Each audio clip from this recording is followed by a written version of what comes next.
delighted to be here this evening to celebrate the 50th anniversary of the designation of Brooklyn Heights as New York's first historic district.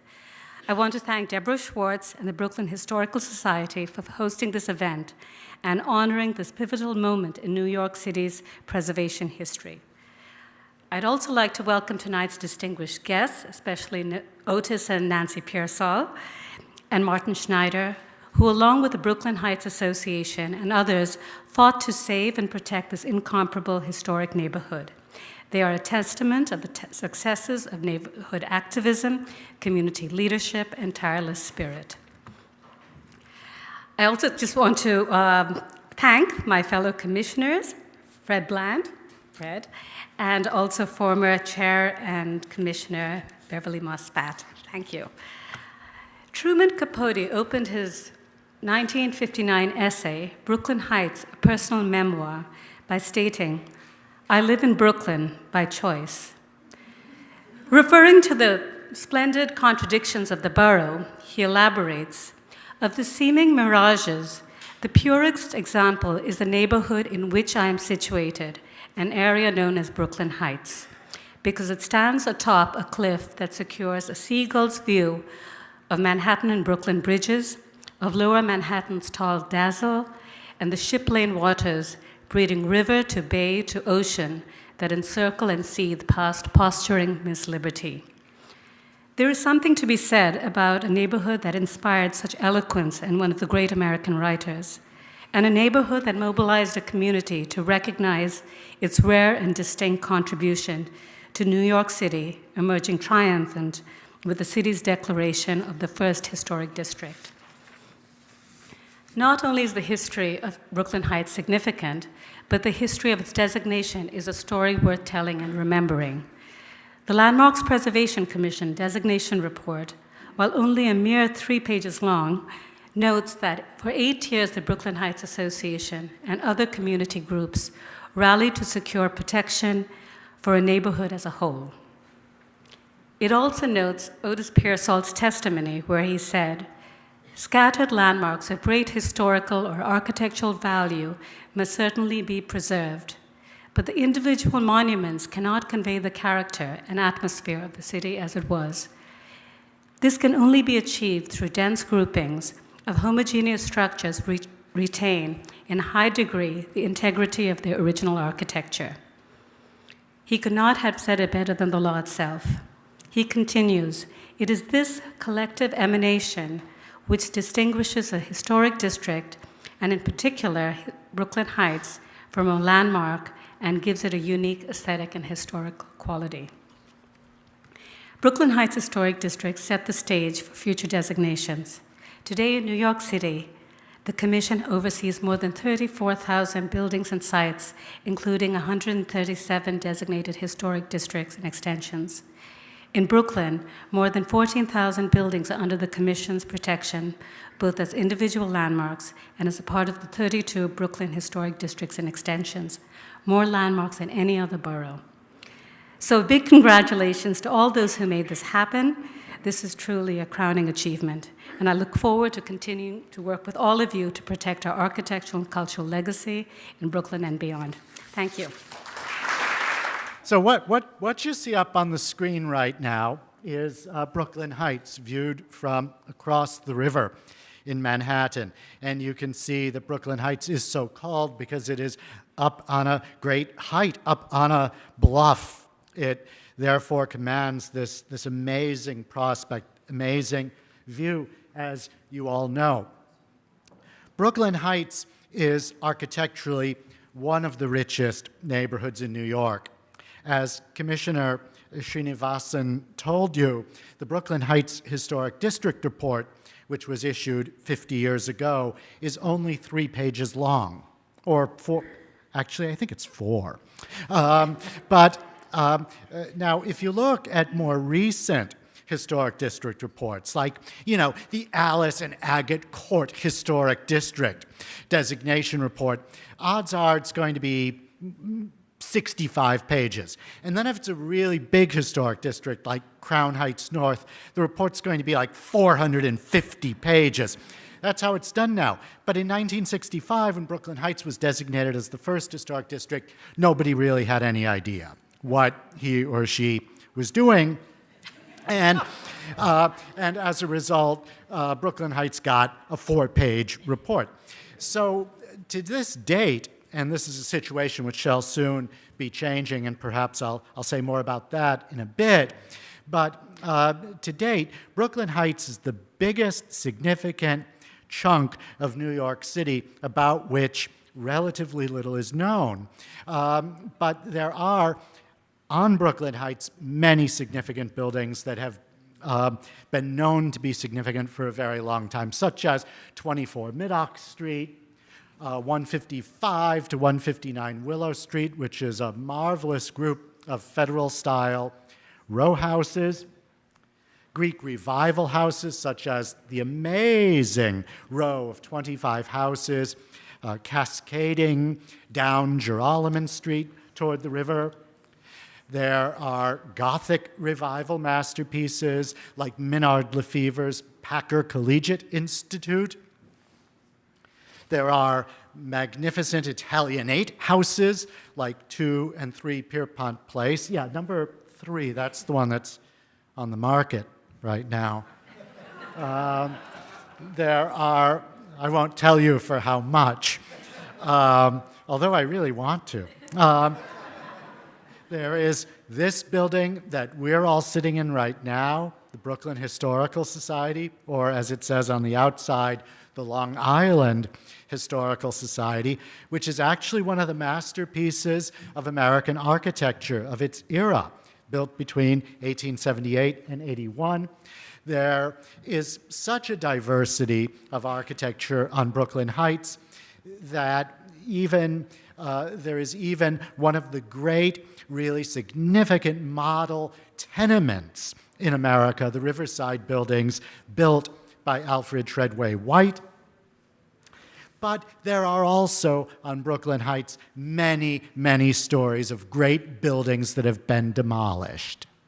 And this is what made people anxious in Brooklyn Heights in the late 1950s and early 1960s. It wasn't simply that here was this great neighborhood, let's make sure we keep it that way. It was a neighborhood under siege, a neighborhood that had endured great losses. One of them being Richard Upjohn's 1 Pierpont Place. Or how about 7 Mid-Ox Street, the famous February house where W.H. Auden and Carson McCullers and others once lived. There were victories along the way. When Robert Moses built the Brooklyn Queens Expressway, it might have taken the very heart out of Brooklyn Heights. But it didn't, because Moses was persuaded, and by the way, persuading Robert Moses was a very rare thing. But there were people with the Brooklyn Heights Association, and of course, Mrs. James, Gladys Underwood James, who was the widow of a man who had served on the Civil Service Commission with Robert Moses under Mayor John Peroy Mitchell.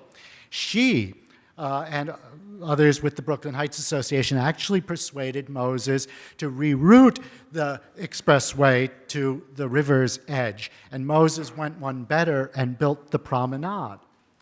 But then there was Cadman Plaza, another Moses project, which threatened Brooklyn Heights from the other direction. This was the single largest post-war civic center urban renewal project in America.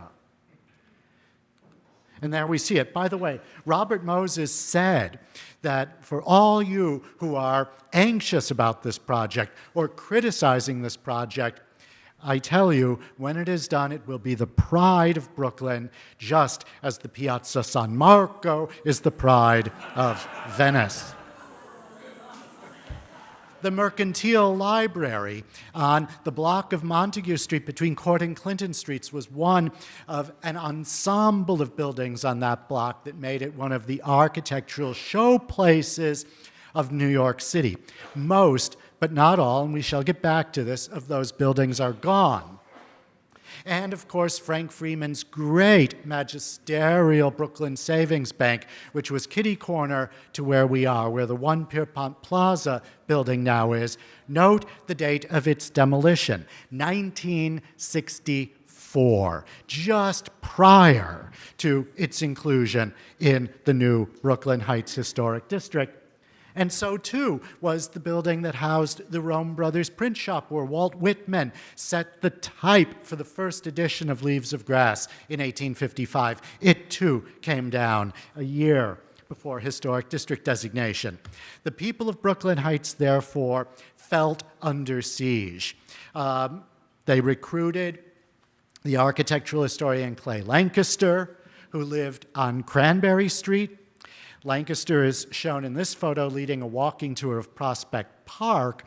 I couldn't find a picture of him leading a walking tour of Brooklyn Heights, but I thought you should all know what Clay Lancaster looked like. He was a great man and one of my idols. Old Brooklyn Heights, the book that he wrote, which cataloged the pre-Civil War buildings of Brooklyn Heights, was one of the really important documents in the history of historic preservation in New York.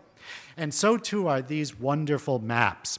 If you get the opportunity to go back and look at that little exhibit upstairs that I put together, I urge you to do so, if for no other reason than to gaze upon these handmade color-coded maps, which, courtesy of Nancy Pearsall and others, were used as one of the teaching tools, if you will, in the effort to create a historic district on Brooklyn Heights back in the days before PowerPoint. And there is the map of the Brooklyn Heights Historic District, designated 50 years ago this evening. And the last slide that I would like to show before Tony and I begin our dialogue is of that block of Montague Street that I mentioned a moment ago, between Court and Clinton. You see in this photo 3 wonderful buildings right in a row. You see right at the Clinton Street corner the old Brooklyn Trust Company, 1915 by York and Sawyer, which my mentor, Henry Hope Reed, regarded in certain moods as his favorite building in New York City, period. And it is just a magnificent building. It's an individually designated landmark. You see, that block wasn't included in the Brooklyn Heights Historic District. There had been too many losses. But this was designated as an individual landmark right across the street from the Brooklyn Heights Historic District. However, there are 2 wonderful buildings right next to it. The People's Trust Company by Mowbray and Uffinger, another classical bank. It is not designated. Right next to it, the National Title Guarantee Building by Corbett, Harrison, and McMurray, which is one of the most significant Art Deco buildings in the 5 boroughs of New York City, and it too is not designated. When Otis Pearsall, not long ago, brought to my attention that these buildings weren't designated, I said to him, of course they are. But that's the thing. There are people who've been involved with preservation in New York for many years, I being an example, who sometimes just assume, I'm sure even Tony assumes, that certain buildings are designated, and when we learn that they aren't, we are shocked. I'm shocked that neither of those 2 buildings is designated. There's work to be done still. Now, Tony, how are you?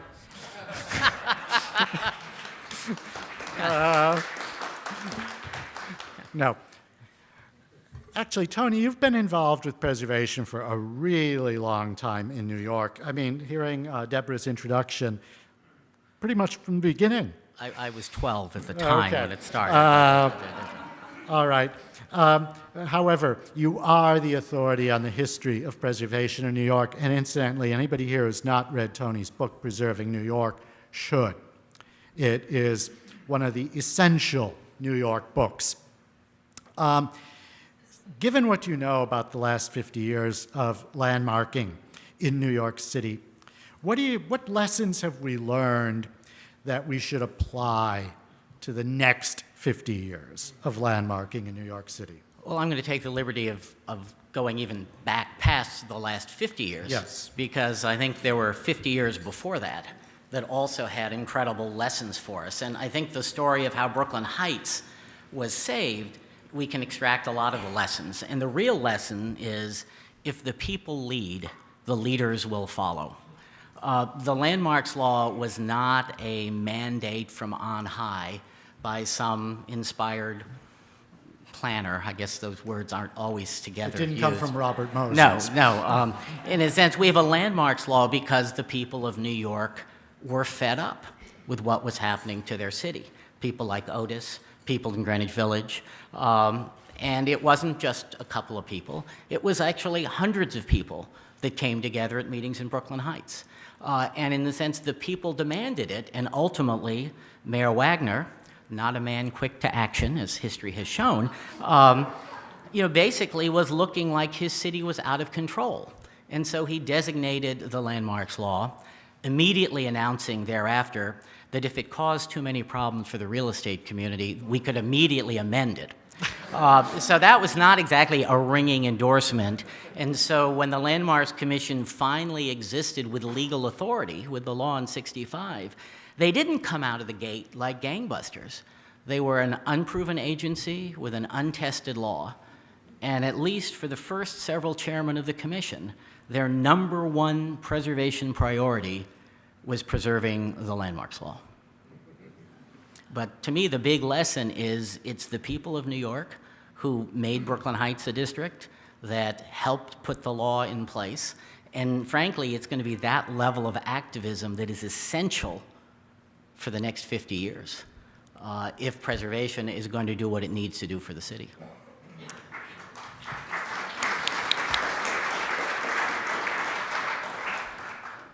In your observation, is there the same passion behind landmarking now that we found when people like Otis and Nancy Pearsall and Martin Schneider were working towards the creation of the Brooklyn Heights Historic District? Absolutely. It may not be reflected by those of us who've been in the trenches for so long, but there is a huge amount of interest in preservation, particularly in the neighborhoods that haven't benefited from landmark designation.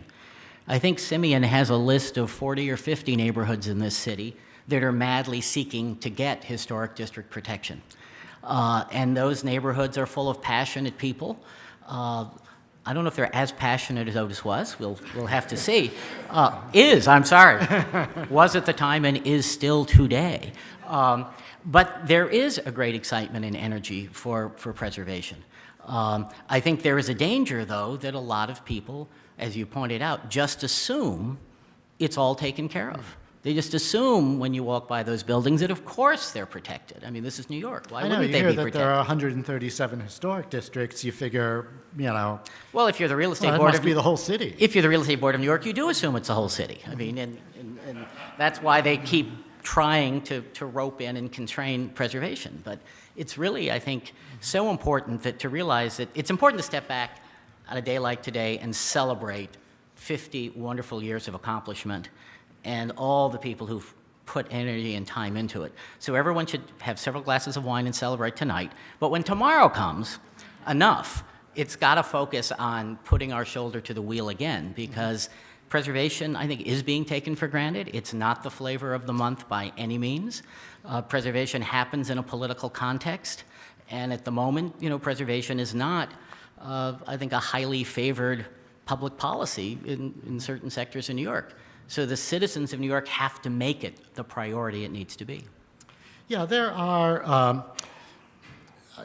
preservation has been under siege lately. Just as Brooklyn Heights was once under siege, the idea of preservation has been lately. For example, for a few years, the New York Times had architecture critics, if I may mention them. May I mention them? Herbert Muschamp and Nikolai Urosov, who were positively hostile to the idea of preservation. Until it came to 2 Columbus Circle. And Except then for Herbert 2 Columbus Mouchon Circle. saw the light. Yes. Curiously, 2 Columbus Circle. Whereas previously, at the Times, Ada Louise Huxtable and Paul Goldberger had been pro-preservation, particularly Mrs. Huxtable.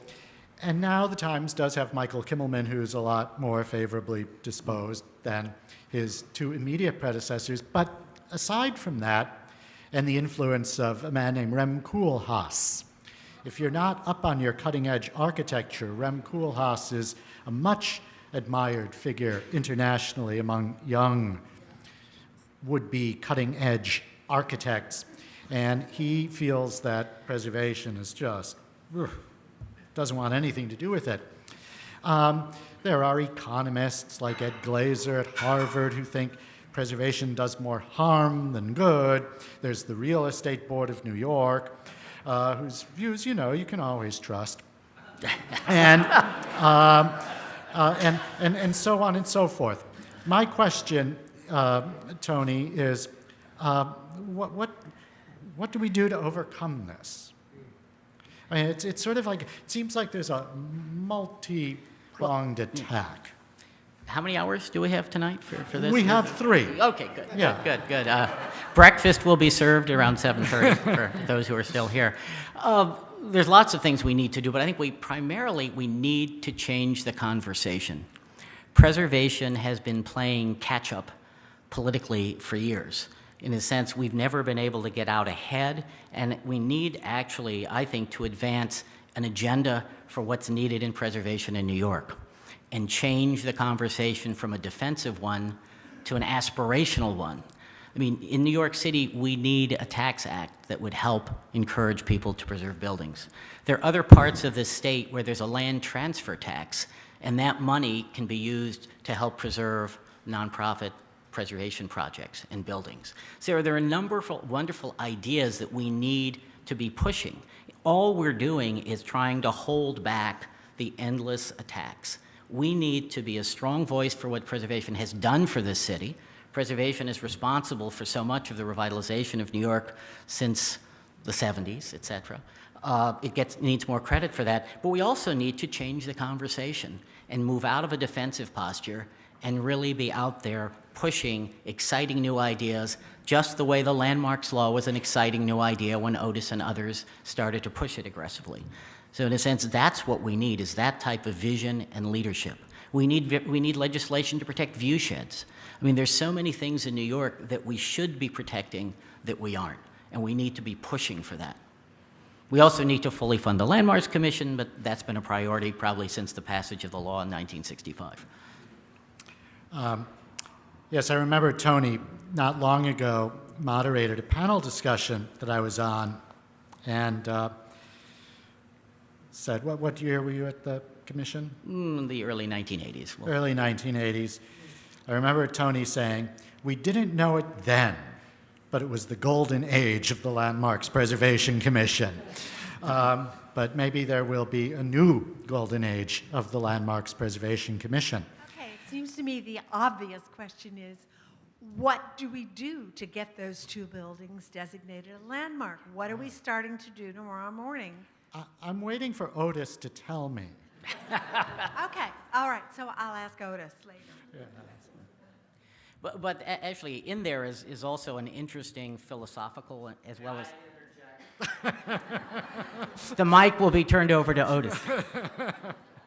We have formally asked the Landmarks Commission to designate both of those buildings, and the subject is before them, and we await their action.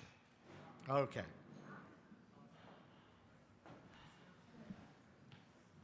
Last night on NBC from 7 in competition with 60 Minutes, no less, there was that 1-hour program about the designation of Brooklyn Heights on NBC, and well, WNBC anyway. But in it, Michael Kimmelman, he's of the New York Times, the chief architect critic. I think he's the chief critic. Yes.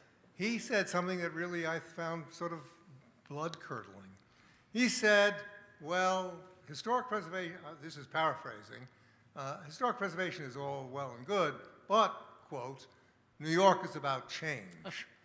And that I find extremely upsetting, and and also I now understand, if he's the tastemaker at the Times, why there's been so little coverage of the destruction or the obstruction of buildings that should never have happened. Well, this whole New York is all about change, therefore preservation is not part of the DNA of New York City. It's, I don't know, it's like a communist idea for New York or something. It really shows a blindness to history, and it's actually one of the reasons that several of us started the New York Preservation, the Archive Project, which is to capture the history of preservation. New Yorkers have been trying to manage change for almost as long as New York has been experiencing change. And so in a sense, preservation isn't against change. It's about smart, rational change. It's not, many of you probably go to the website YIMBY. Has anybody been to the YIMBY website? So the YIMBY website just exudes this kind of adolescent obsessiveness for the big, the tall, the glossy, and the flashy, just without any thought of the impact of that on the city. So in a sense, we've been trying, preservation has been around for a good 150 years as something New Yorkers have wanted to achieve. So it's earned its place in the DNA of New York just as much as change has. Also, just the reality of the situation, despite the incredible work of the last 50 years, less than 4% of New York City is in any way inhibited or frozen or otherwise hurt by the landmarks law, right? Less than 4% of the city. That leaves 96% of the city for Ed Glazer, the Real Estate Board of New York, et cetera, to wreak havoc on. And even if we double the number of landmarks in New York City, that still leaves them 90% of the city for their vision of what they want New York to be. Isn't there enough space in New York to keep what we feel is so valuable that makes life so richer in New York City? Yeah. And I would just like to add a couple of things. There is something that I always call the paradox of preservation, which is that we often seek to preserve places that got to be so great by changing so much over time. And Brooklyn Heights would be an outstanding example of that, and I kind of showed that in my slides. There's this tremendous diversity on Brooklyn Heights. Great that we didn't designate it in 1830 or 1860 or 1920.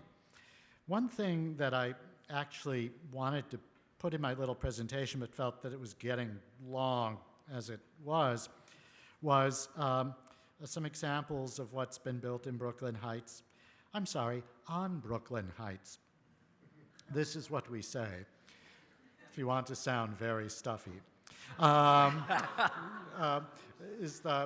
Is some of what's been built here since, which has remarkably added to the diversity. So this is another thing for us to consider. Even after designation, Joseph and Mary Mertz built those, to me, wonderful modern houses on Willow Place, for example.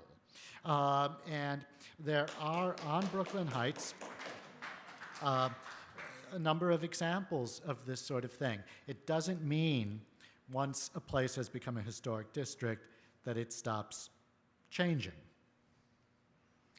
Not at all. Change continues. It's about managing change. Yes.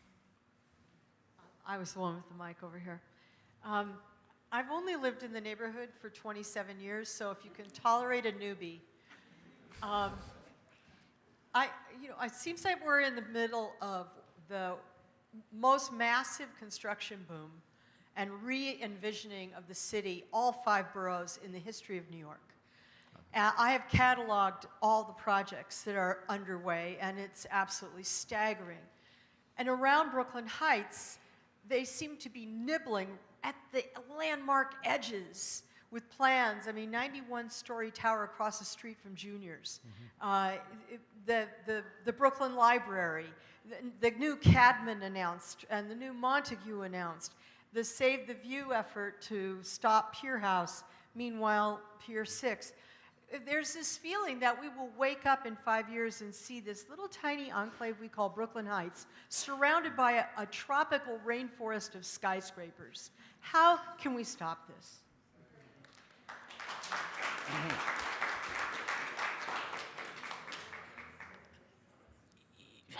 You've got to quit being polite. I mean, this is a political issue. I mean, you've got to organize. If it's worth fighting for, it's worth. I mean, this is happening in front of our eyes, and I think so many people are just, I don't know, frozen may be the word, because they see it happening. But I'm hopefully, perhaps we're at a tipping point. It is so bad, it is so enormous that people who don't notice anything are beginning to notice. The danger is that so many of these projects are well along. But what needs to happen is a citywide coalition with some clout needs to get together and use every tool in the book that they can find from New York, from other cities, look for a moratorium, look for any device, go to their elected officials, and not let the city continue to do what it's doing. That's not... Well, it isn't easy. Otis talked to the walls for a number of years before there was a law that saved Brooklyn Heights. Big ideas and change, positive change, take a long time. But I mean, people, it is, I totally agree with you. I mean, and it's a disappointment that we don't see we certainly aren't going to see the leadership from elected officials unless they're forced to address it and know there's a huge constituency. The established civic organizations just don't seem to have the juice they used to have.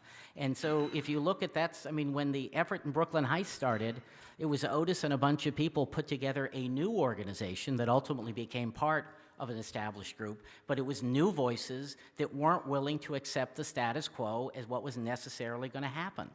So it's going to take people who don't know they can't not do it. It's going to take people who aren't burdened by knowing the obstacles they're against to lead a campaign to make this happen. I don't know if it's doable, but the city is clearly at a tipping point. I think it's similar to the period before there was a landmarks law. People saw places they loved changing dramatically forever.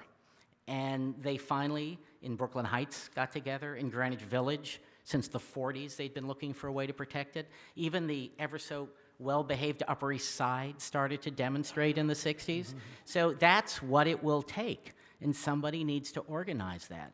And there are groups out there, and they're beginning, but we don't yet have a coalition with the oomph that's needed.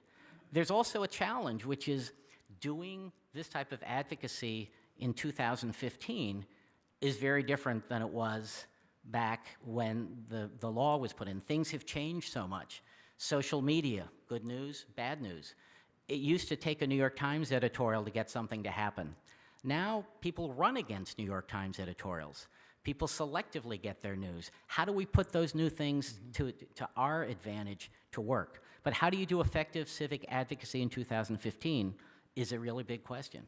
And hopefully we'll figure it out before it's too late.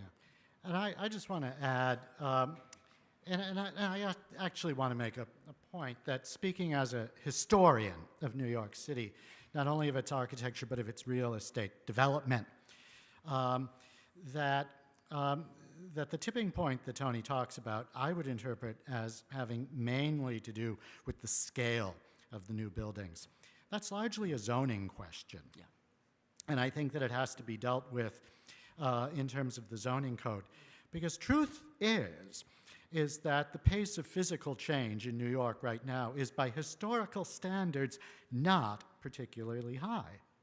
Now, this comes as a very great surprise to people, but the truth is that throughout the history of New York City, this change as a constant thing, well, it's for real. I mean, there have been times when the pace of physical change has been much, much greater than it is now. We should take heart from that and realize that in the past, we have been able to deal with situations that are as extreme or more so than what we're up against right now. Things always seem, from our perspective, to be worse than ever. And it's not always the case. So I think that there's nothing that I see out there, nothing that I see that to me looks insurmountable. 432 Park Avenue? It's going to fall down. No, I'm absolutely convinced that these super tall, super skinny buildings represent the Waterloo of the structural engineering profession. We hope your prediction is correct, I think, on that one. It is a planning issue. I mean, this goes well beyond preservation, and this really goes to larger civic issues, and we have to frame it that way. Someone gave me the microphone. They're very sweet. Because you're both historians, I have to ask you a question of conjecture. Do you think that Brooklyn Heights, as it is now preserved 50 years as a historic district, if it hadn't been, if we were still dealing with the same urban fabric that we have today, if they went before the Landmarks Commission today, do you think that we'd have the same historic district? If it had not been designated 50 years ago, and it were still undesignated, but it were just coming before the commission now, would we see the same boundaries? I mean, think about think yes. about the areas that, you know, like Crown Heights North, like Bedford-Stuyvesant, which are very, very rich. Imagine the same Brooklyn Heights. Yes, but it would be part of the downtown Brooklyn super tall skyscraper historic district. Obviously, the fabric of Brooklyn Heights would be enormously different today if it had not been designated 50 years ago. And it's very hard, given the last 50 years of architecture in America, to think that any of those changes would have enhanced Brooklyn Heights. And my feeling is that there probably would be no Brooklyn Heights Historic District. What do you think, Tony? I think so much would probably have been destroyed that you would have, you know, several kind of keyhole districts, you know, like the original Carnegie Hill districts, just because so much has been destroyed, would have been destroyed if there hadn't been protection. Right, yeah. And you'd have, of course, you know, probably a lot of individual landmarks, mini districts, and so on. Yeah. The Greenwich Village, the Upper West Side, and areas such as that in Manhattan are in the forefront of opposing zoning changes and quality housing and such that are proposed by the mayor. Now, why isn't Brooklyn Heights in the forefront of doing such a thing, except for a few individuals? That's an excellent question. I can't answer that question. But I think people... Oh, no, I'm not a Heights resident either. But the Heights should emerge. I mean, the Heights needs to emerge as a strong voice that it once was. I mean, it's got political clout. It's got sophistication. It's organized. It should be right out there. I mean, if you have to ask what are the most effective neighborhood-based preservation groups in New York today with a preservation agenda, you would come down to either Landmarks West or the Greenwich Village Society for Historic Preservation. And they're both feisty groups. A lot of people don't like some of what they do because they're out picketing. They're, you know, do lawsuits. They're out there aggressively defending their neighborhoods and advancing the policies they feel the city needs. That needs to be happening here.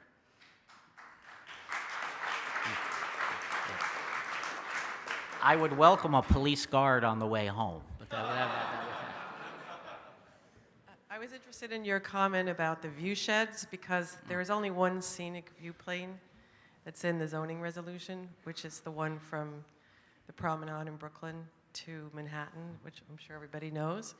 But it doesn't include the anchorage of the Brooklyn Bridge on the Brooklyn side, nor does it go all the way to the end of the promenade on the south side. And it was entered in 1979, so I feel like it needs to change because that would include Pier 6, and we already lost what happened on Pier 1. So, right. I think we need, I mean, that needs to be expanded, but we need more protection, and whether it's through the zoning resolution. I mean, when the BARD Act was passed, the BARD Act clearly empowers the city of New York to protect historic viewsheds if it's so desired. But the people of New York have to decide that's what they want and have to get elected officials to listen and pay attention, and they only do if you've got voters behind them. I mean, the one thing the Real Estate Board of New York does not have are voters. They have endless money, but they don't have voters. You have voters.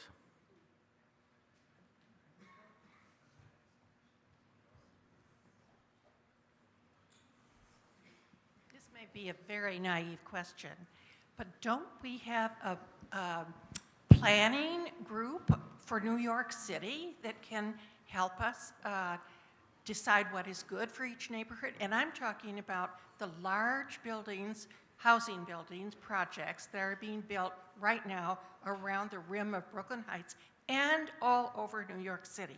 We already have our streets so crowded that it's difficult to drive during certain hours. We have our schools so overcrowded that nobody knows what to do about them. We have no parking.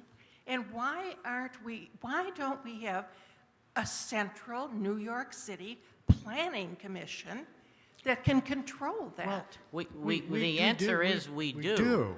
Right. The problem is that's the vision that they have for the future of the city.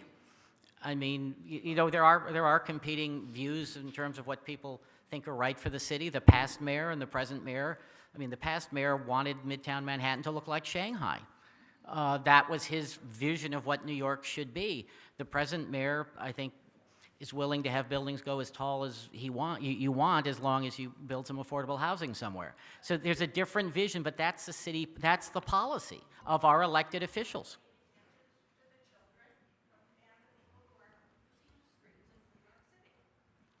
They theoretically are. And it's, and as Tony says, it's, you know, there are a lot of conflicting interests. I don't think it's quite as easy as establishing a planning commission that then just takes care of these problems. I agree with you. It seems it's very frustrating.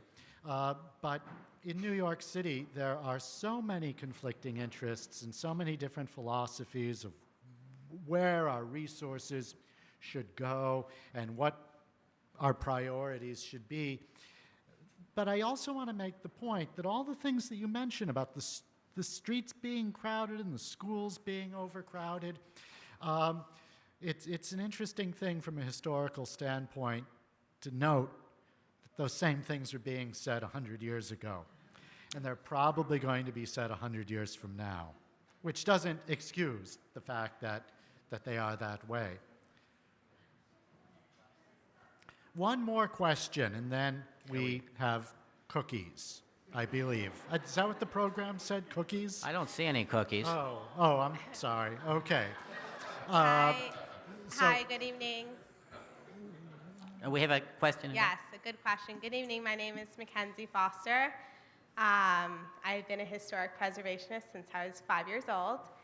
And while I agree with you that the LPC and preservationists have been on the defensive, I think we need to add an offensive, which would be the next generation of preservationists and millennials. So my question to you is, how can we get my generation involved in the fight to save the future of New York City? You're probably the best one to answer that because you are of that generation. The exciting news is that there are young faces. Not as many as we like, but they're out there. They're caring about neighborhoods. They're getting involved. I think we have to do whatever we can to welcome them in to the degree we're involved with organizations that exist. We need to support them, and some of us need to let go and let them rise to the front and lead the charge because they're the ones who are going to be, it's the next generation of Otises that are what we are going to be depending on. And in the meanwhile, let's clone Otis. Well, yeah.